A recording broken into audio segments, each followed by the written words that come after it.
Welcome to Premier League Predictions Week 33. We're near the end of the season, but that doesn't mean I stop predicting, because today I am obviously going to be predicting every single game of Week 33. So, I guess without further ado, let the predicting begin.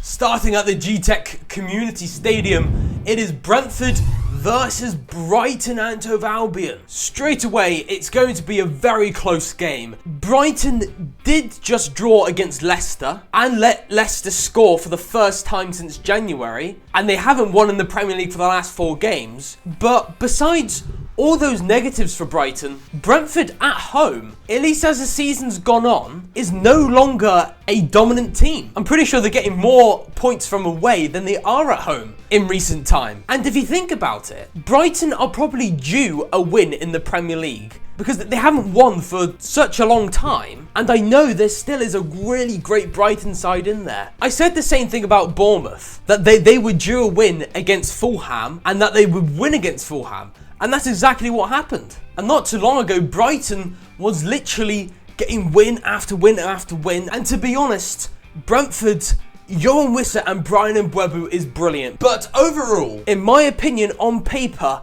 you are worse than Brighton. But I do like Thomas Frank, and that's probably why you're able to actually be in mid-table right now, because of Thomas Frank. Seems like a lovely gentleman. But I'm going to go Brighton. 2-1 to Brighton and Hove Albion against Brentford. Now, I do know Brentford did just draw against Arsenal, but the patterns of the previous games for Brighton means this has to be a win. Moving to the London Stadium, it's West Ham United versus Southampton, and obviously another Southampton manager gone. Uric out of the door. Southampton obviously are a championship side next season. Sorry Southampton, but West Ham, you've got this one in the bag. In fact, I'm going to go one further and say you're going to get a clean sheet, especially if you play 5 at the back in this game. I'm going 2-0 to West Ham United. Trust me, James Ward-Prowse, back on those set pieces and corners, is going to get an assist in this game. And with Jarrod Bowen being his great self, will get a goal. And same goes with Füllkrug. He's going to come off the pitch and he's going to score. Over to Goodison Park, it is Everton versus Manchester City. Kevin De Bruyne with a great free kick, a great assist.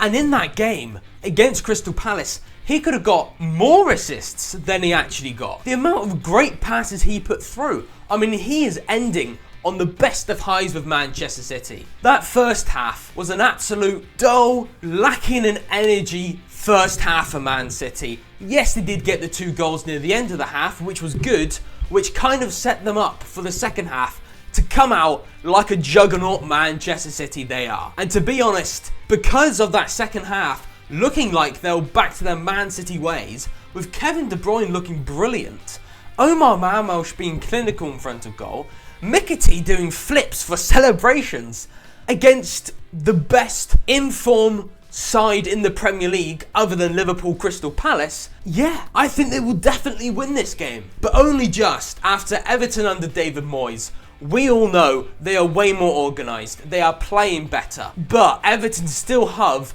a lack of goals in their games. And it nearly was 0-0 against Nottingham Forest till the 94th minute. But it was 1-0 in that last game, so I'm going 1-0 again to Manchester City. It's going to be a tight game, especially at Goodison Park and the way Everton are playing, but Manchester City, KDB, he's going, but he's ending on a high. After speaking about Crystal Palace a bit, it is at Selhurst Park. It's Crystal Palace versus AFC Bournemouth. And I know Crystal Palace lost the last game by quite a big margin, 3-goal margin, 5-2 to Man City, and conceded 5 goals, but I have to admit, to begin that game, they did look really sharp. And we've seen Crystal Palace only get a 1-1 draw with Southampton and bounce straight away back with a 2-1 win against Brighton. And it was just unfortunate that in the second half, Man City were playing like their juggernaut brilliant side. And it caught Crystal Palace off guard.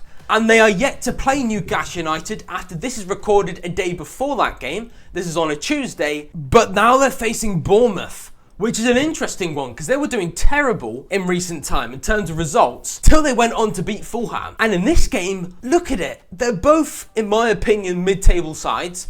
I know Bournemouth are creeping up near 7th place, but there is kind of a bit of a gap between 7th place and where Bournemouth actually stand. So, in my opinion, at any moment Bournemouth could be dragged down into the mid-table. They're kind of in the same zone, Crystal Palace and Bournemouth. In my opinion, they're going to be very hard to separate, and I'm going to have to go down the middle. I'm going 1-1 between Crystal Palace and Bournemouth. Both sides with loads of quality that I really cannot split. This just looks like a draw written all over it, in my opinion. Moving to Villa Park, it is Aston Villa versus Newcastle United. Aston Villa are obviously playing in the Champions League against PSG. But guess what? They lost the first leg 3-1. But I honestly feel like Newcastle are up here ever since winning the Carabao Cup.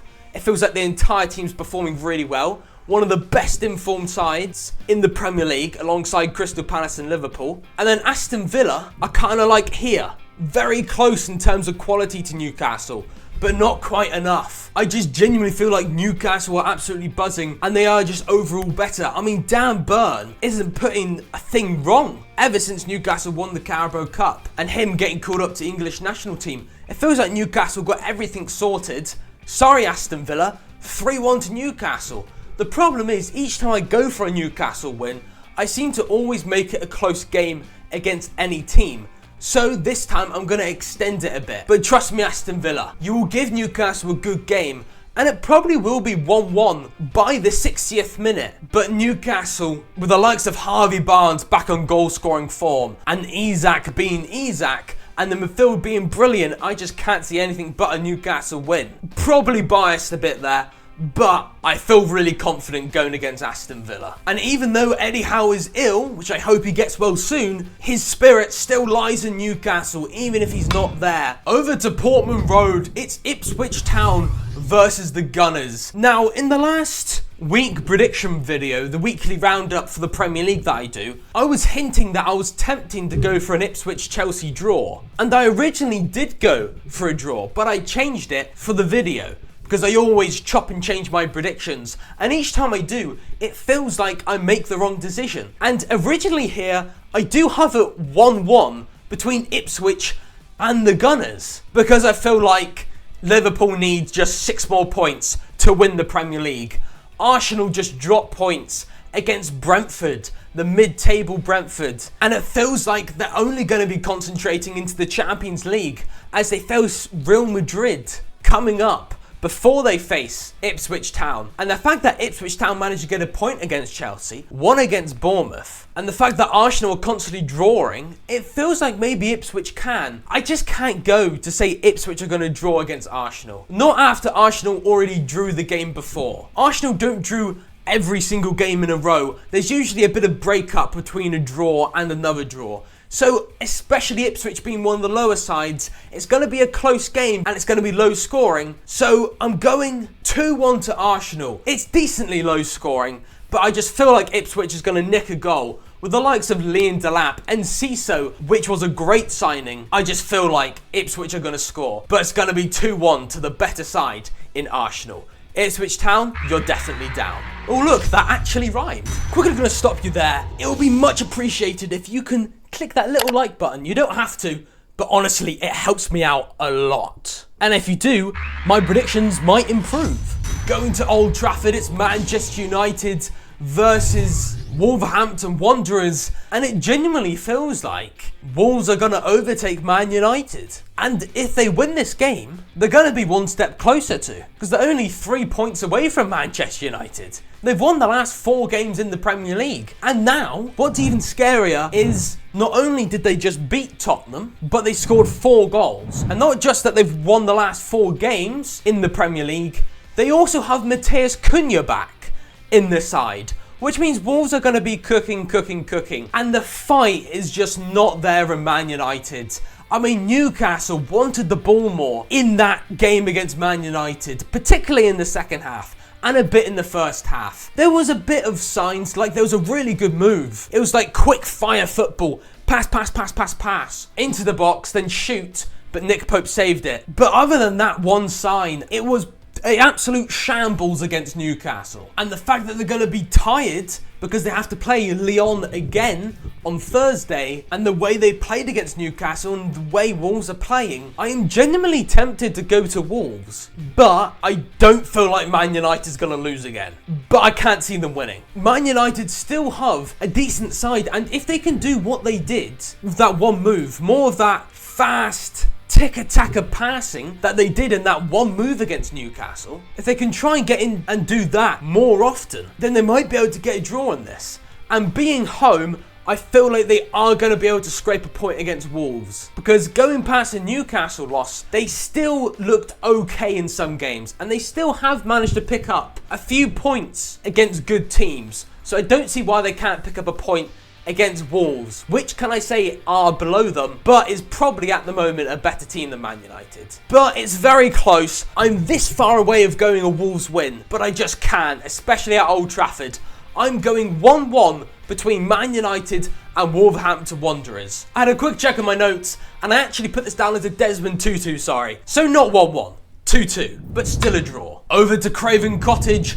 It is the Cottagers versus Chelsea in a London derby. Chelsea couldn't even get a win against 18th place Ipswich, which are pretty much doomed now. So I am genuinely tempted to go for Fulham. But surely the pattern of win-loss, win-loss, win-loss surely can't happen all the time. The pattern eventually has to break. It's just probability. So it probably means it's either going to be a draw or a win to Chelsea. And I'm just thinking, Enzo Maresca, surely he's going to have to change something up.